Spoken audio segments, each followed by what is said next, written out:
Olá pessoal, sou a professora Fernanda e nesse vídeo nós vamos resolver aí da lista de exercício do código I.3.2, cujo assunto é a taxa de variação implicação na representação gráfica, o exercício de número 3. Vamos lá para o exercício. O enunciado é o seguinte: explique, utilizando argumentos textuais ou numéricos, por que os pontos 3, 7, 4, 9 e 5 e 10 não podem pertencer a uma mesma função afim. Então, a gente pode aí fazer argumentos textuais, né? Você pode dar o seu argumento, a sua produção discursiva a respeito desse problema, ou então argumentos numéricos. Eu vou utilizar aqui de argumentos numéricos, uma vez que a produção textual ela é muito pessoal, né? Então, eu vou ajudar aí com os argumentos numéricos e aí vocês podem elaborar a produção discursiva aí de vocês. Então, são dados 3 pontos e quer um argumento que mostra que esses 3 pontos não podem estar numa mesma função afim. Lembrando que a função afim, ela tem uma característica muito marcante da sua taxa de variação ser constante, não é isso?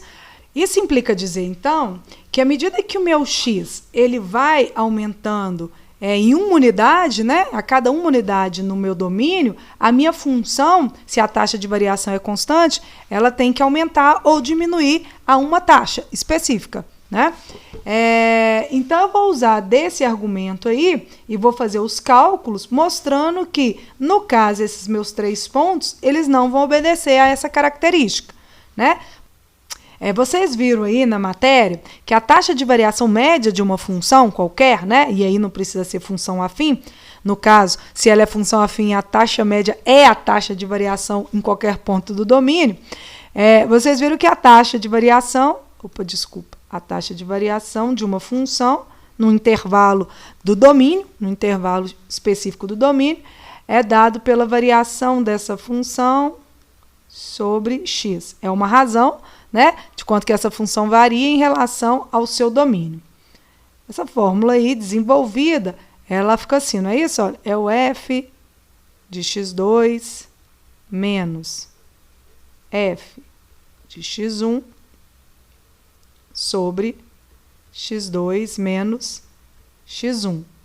Lembrando que x2 menos x1 tem que ser um número diferente de zero aí para essa razão existir, não é isso? Então, essa é a fórmula que determina a taxa média de variação de qualquer função, que no caso da função afim é a taxa de variação em todo o seu domínio.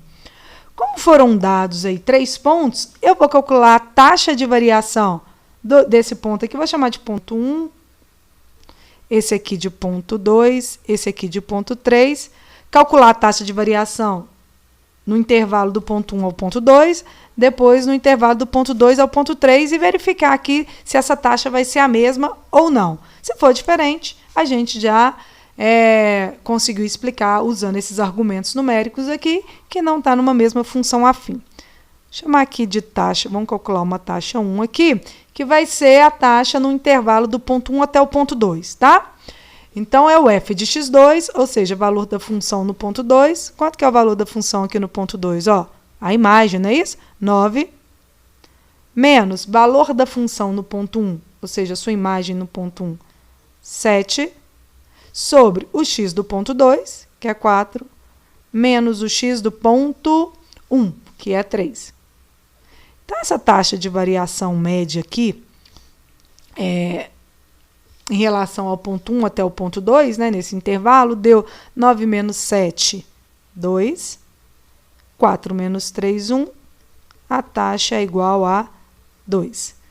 Vamos ver se acontece essa mesma variação aqui nesse intervalo do ponto 2 até o ponto 3. Vamos calcular a taxa, chamar aqui de taxa 2, tá? Vou apagar aqui. Taxa 2. Então, do ponto 2 até o ponto 3. Então, aqui, ó, só para indicar, para a gente não se perder, vou colocar aqui até de outra cor. Essa primeira taxa é a taxa utilizando como referência o ponto 1 e o ponto 2, né? No intervalo do ponto 1 ao ponto 2. E essa taxa aqui, olha, a gente vai fazer do ponto 2 ao ponto 3, tá? Nesse intervalo. Então, lá a taxa 2. Vou apagar para não ficar muito em cima. A taxa 2 vai ser o f desse ponto aqui nesse intervalo, o segundo ponto, vou considerar aqui, ó, terceiro, o ponto 3, não é isso? É o f de x2, que seria o f de x3 aqui, é 10, menos o f de x1, primeiro ponto desse intervalo aqui é o ponto 2, então o f de x1 ali, 9, sobre x2 menos x1. Então, o x do ponto 3, 5, menos o x do ponto 2 aqui, ó, que é 4. Então, essa taxa 2 aqui, ela vai ser 10 menos 9, 1. 5 menos 4, 1. Então, a taxa 2 é igual a 1. Note que a taxa 1 ela é diferente da taxa 2, o que caracteriza que essa função ela não tem o comportamento de uma taxa de variação constante. Logo, ela não é uma função afim. Ok? Espero que vocês tenham entendido aí. Então, bora praticar e bons estudos. Até mais!